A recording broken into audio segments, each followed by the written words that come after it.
श्री शिवाय नमस्तुभ्यम। हर हर महादेव। आप सभी को देखिए, आज का ये वीडियो बहुत ही खास होने वाली है।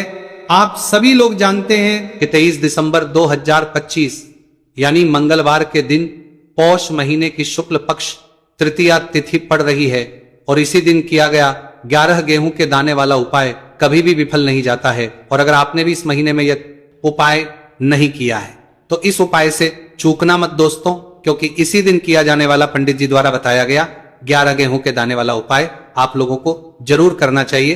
क्योंकि दोस्तों ये एक ऐसा उपाय है जो कि इस उपाय को करने के बाद दोस्तों आपको फिर कोई और उपाय को करने की जरूरत नहीं है, क्योंकि सबसे बड़ा और सबसे नया ये उपाय पंडित जी ने अपनी अभी की शिव पुराण की कथा में ही बताया है। मैं जिस उपाय को आज हम आपको बहुत अच्छे से समझाने वाले हैं, इस वीडियो को देखने के बाद, इस उपाय को समझने के बाद आपको कोई और वीडियो को देखने की जरूरत नहीं पड़ेगी। तो चलिए दोस्तों उपाय को शुरू करते हैं।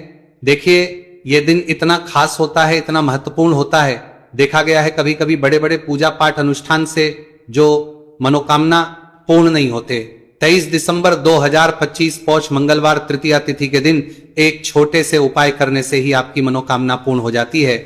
और बहुत सारे लोगों ने इस उपाय को किया भी है और उनको इस उपाय करने का फल भी जरूर मिला है। अगर आप लोग भी इस उपाय को पौष मंगलवार तृतीया तिथि के दिन करना चाहते हैं तो आप इस उपाय को पहले अच्छे से समझ लेना, सुन लेना, उसके बाद करना। आपको इस उपाय का फल जरूर मिलेगा। और इस उपाय को कर लेने से आपके घर में चाहे किसी भी प्रकार की दुहक और समस्या क्यों ना चल रही हो, चाहे आपको उसका कारण भी नहीं पता है कि भाई ये समस्या किस कारण से चल रही है, उसका कुछ भी कारण हो सकता है, जैसे पितृदोष हो सकता है या किसी भी तरह का मंगल दोष भी हो सकता है, और भी बहुत तरह के दोष होते हैं, कुछ भी हो सकता है।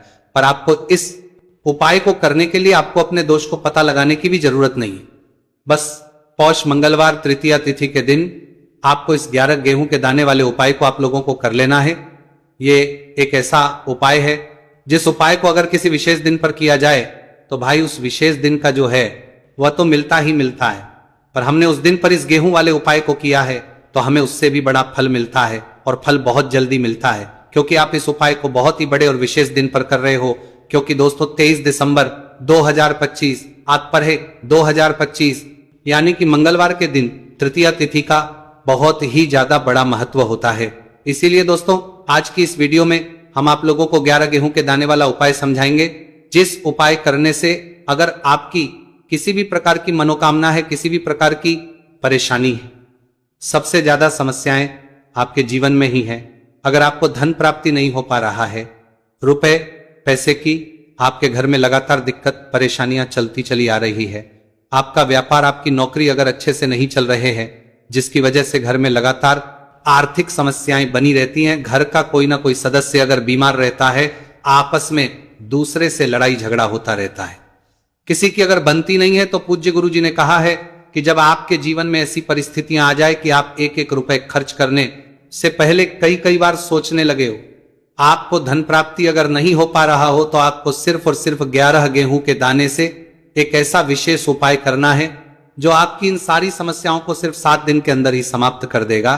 तो जानते हैं इन विशेष उपायों के बारे में, लेकिन उससे पहले जो भी मेरे भाई मेरी प्यारी बहनें आज चैनल पर पहली बार आए हैं या मेरी आवाज आज पहली बार सुन रहे हैं, अगर आप भी महादेव के सच्चे भक्त हैं तो वीडियो को लाइक और चैनल को सब्सक्राइब जरूर कर ले और कमेंट बॉक्स में लिखे हर हर महादेव। देखो गुरुजी ने कहा है कि अगर मंगलवार के दिन तृतीया तिथि पड़ जाए तो इस दिन आपको 11 गेहूं के दाने वाला उपाय तो अवश्य ही करना चाहिए। देखो ये उपाय, यदि आपके जीवन में कर्जा बहुत अधिक है, आपके जीवन में संकट बहुत अधिक रहते हैं, आपके ऊपर बहुत अधिक विपदा आ रही है, बार बार आपको अपने व्यापार में और अपने धन में हानि देखने को मिल रही है, यानी कि आपको प्रत्येक कार्य में हानि हो रही है, तो आपको यह उपाय करना चाहिए। देखिए इस उपाय के लिए आपको 11 गेहूं के दाने आपको लेने हैं, ठीक है। दाने लेने के बाद में आपको जरूरत होगी चावल के दानों की। 11 चावल के दाने और 11 गेहूं के दाने, और चावल के दाने खंडित नहीं होने चाहिए। अब आप कहोगे पंडित जी गेहूं कहां से लेने हैं? देखो आपको किसी भी किराना स्टोर पे गेहूं के दाने मिल जाएंगे, जाके ले लेना, ठीक है ना। 11 गेहूं 11 चावल के दाने लेने हैं। साथ ही साथ आपको एक तांबे का लोटा लेना है और उस तांबे के लोटे में आपको जल भरना है। जल आपका खुद के घर का होना चाहिए, मंदिर का नहीं होगा। अब आप ये सब सामग्री लेकर पहुंच जाओगे महादेव के शिवलिंग के पास में शाम के टाइम पे प्रदोष काल में, देखो जब आप ये उपाय कर रहे हो तो अपना फेस रखना उत्तर दिशा नॉर्थ डायरेक्शन की तरफ। अब यहाँ पे जो मैं आपको क्रम बताने जा रहा हूं ना, उस मेरे क्रम को बहुत ध्यान से सुनिए। महादेव को अगर कोई सबसे प्रिय है ना, तो उनकी सबसे छोटी पुत्री जिनका नाम है माता अशोक सुंदरी, जो आपके पास में के 11 दाने हैं ना, उन चावल के 11 दानों को माता अशोक सुंदरी के स्थान पर आपको अपना नाम और गोत्र बोलते हुए समर्पित कर देंगे, है ना। चावल के दानों को रखने के बाद में जो आपके पास में तांबे का लोटा है ना, उस तांबे के लोटे को कहीं पे भी हम जल नहीं चढ़ाएंगे, सिर्फ और सिर्फ माता पार्वती का जो हस्तकमल आपको दिख रहा है यहीं पे गोल गोल आपको समर्पित करना है उसी जल को, और कहीं नहीं, ना माता अशोक सुंदरी के स्थान पर, ना तो शिवलिंग के ऊपर, सिर्फ आपको यहां पे गोल गोल जलाधारी पर आपको उस जल को समर्पित करना है। अब आपके पास में बचे हुए हैं 11 गेहूं के दाने और बचे हैं, उन्हीं 11 गेहूं के दाने को आपको अपनी मनोकामना, अपने विश्व कहते हुए महादेव के शिवलिंग के ऊपर अगर आप तृतीया तिथि के दिन प्रदोष काल में समर्पित कर देते हैं तो आपकी जो भी मनोकामनाएं होंगी, जो विश होंगी, महादेव पूरी जरूर करते हैं। अन्न को समर्पण करने से, उस खासकर गेहूं को समर्पण करने से हमारी इच्छाएं पूरी होती हैं, और अगर वो दिन मंगलवार का दिन हो तब तो इससे सुंदर संयोग कुछ भी नहीं हो सकता। आपकी इच्छाओं को पूरा करने के लिए बहुत स्पेशल, बहुत प्यारा सा उपाय आप सभी को जरूर करना है। ध्यान में रखिएगा, यह उपाय प्रदोष काल में करना है। देखो गुरुजी ने कहा है भगवान शिव के शिवलिंग पर 33 देवी देवताओं का वास होता है। अगर हम शिवलिंग के सामने कुछ भी उपाय करते हैं तो हमारे सभी देवी देवता हमसे खुश हो जाते हैं। यह उपाय आपको अवश्य करना है। देखो सुबह के टाइम नहीं कर सकते, ठीक है। अब बात करते हैं अगले उपाय की। देखिए इस वीडियो में जितने भी उपाय हम आपको बताएंगे सभी उपाय सरल है। इस उपाय को लेकर कि आखिर इस उपाय को हमें किस समय करना है, सुबह के समय करना है कि शाम के समय करना है, तो देखो इस वाले उपाय को आप लोग सुबह के समय भी कर सकते हो और शाम के समय प्रदोष काल में भी करता सकते हो। अब अगर आप पूछो कि भाई सबसे उत्तम समय कौन सा रहेगा इस एक छुटकी काला तिल वाला उपाय को करने का, तो हम आपसे बस यही कहेंगे कि इस उपाय को आप सुबह के समय करेंगे तो ज्यादा बेहतर होगा। बाकी अगर प्रदोष काल शाम के समय भी करेंगे तो भी अच्छा होगा, उसमें कोई भी दिक्कत वाली बात नहीं है। तो अब दोस्तों जो अगली सबसे बड़ी और महत्वपूर्ण बात आती है वो ये आती है कि सुबह अगर हम उपाय को करेंगे तो हमें कितने बजे से लेकर कितने बजे तक के बीच में करना है, और शाम के समय प्रदोष काल में करेंगे तो हमें कितने बजे से लेकर कितने बजे के बीच में करना है। तो देखो सुबह जितनी जल्दी हो सके आप उपाय को करने की कोशिश करना, कि अगर किसी कारणवश लेट भी हो जाओ, थोड़ी देर भी हो जाए तो 10 या 11 बजे तक भी आप उपाय कर लेना, पर 12 बजे से ज्यादा देरी ना हो, ठीक है, इस बात का ध्यान रखना। उसके बाद में दोस्तों अगर शाम के समय प्रदोष काल की बात करें, प्रदोष काल का जो समय होता है वो शाम के 6 बजे से शुरू हो जाता है। मतलब शाम के 6 बजे से लेकर 7 बजे के बीच का जो समय होता है ये समय प्रदोष काल का समय होता है। तो आप उपाय को 7 या 8 बजे के बीच में भी कर सकते हो। मतलब शाम के 6 बजे से रात 8 बजे के बीच में आप कभी भी इस वाले उपाय को कर सकते हो, उसमें कोई भी दिक्कत वाली बात नहीं है। देखिए यदि आपके जीवन में संकट बहुत ही अधिक चल रहे हो, समस्याएं बहुत ही अधिक चली हो, एक एक रूप खर्च करने आपको बस ओढ़ रहा है, भूमि से जुड़ी हुई कोई भी समस्या हो, या फिर आपके विवाह से जुड़ी हुई कोई भी समस्या हो, या आपके व्यापार से जुड़ी हुई कोई भी समस्या हो, तो आपकी ये सारी समस्या इस मंगलवार तृतीया तिथि के दिन समाप्त होने वाली है। तो चलिए दोस्तों जानते हैं उस विशेष उपाय के बारे में। देखिए इस वीडियो में हम पूज्य गुरु जी द्वारा बताए गए 3 बहुत ही चमत्कारिक उपायों के बारे में जानेंगे। देखिए ये जो उपाय है आपके जीवन से दुर्भाग्य का तो अंत करेंगे ही, साथ ही साथ यदि आपके जीवन में धन की समस्या चल रही है तो वे सभी भी आपकी समाप्त हो जाएंगी। देखिए गुरुजी ने बताया है कि जब भी मंगलवार तृतीया तिथि का दिन पड़े तो हमें कर्ज मुक्ति के लिए कुछ उपाय करने चाहिए। इसी के साथ हमें धन प्राप्ति, भूमि से जुड़े कार्यों और विवाह के लिए भी उपाय करने चाहिए। तो चलिए दोस्तों जानते हैं गुरुजी द्वारा बताए गए सबसे पहले उपाय के बारे में। देखिए यह उपाय विशेषकर उन लोगों को करना है जिनकी भूमि से जुड़ी कोई भी समस्या चल रही हो, यानी कि उनकी भी जमीन से जुड़ी हुई समस्या चल रही है, यानी कि जो लोग मकान खरीदना चाहते हैं, या फिर उनका खेत से जुड़ा कोई भी केस चल रहा है, या फिर जिनके भी विवाह में विलंब हो रहा है, या फिर जिन भी लोगों के जीवन में कर्ज बहुत ही अधिक बढ़ने लगा है, कर्ज जो है वह चुका नहीं पा रहे हैं, तो गुरुजी ने कहा है कि ऐसे लोगों को यह उपाय करना चाहिए। देखिए इस उपाय के लिए आपको थोड़े से काले तिल ले लेने हैं, देख, आपको मात्र एक चुटकी काले तिल ले लेने हैं। इसी के साथ में आपको थोड़ा सा शहद ले लेना है।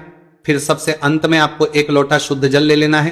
तांबे के पात्र के अंदर आपको अपने घर से शुद्ध जल ले लेना है और इन सभी सामग्रियों को आपको लेकर के पहुंच जाना है भगवान शिव के मंदिर में। देखिए, पूज्य गुरु जी ने बताया है कि इस उपाय को आप सुबह से लेकर के शाम तक किसी भी समय में कर सकते हैं।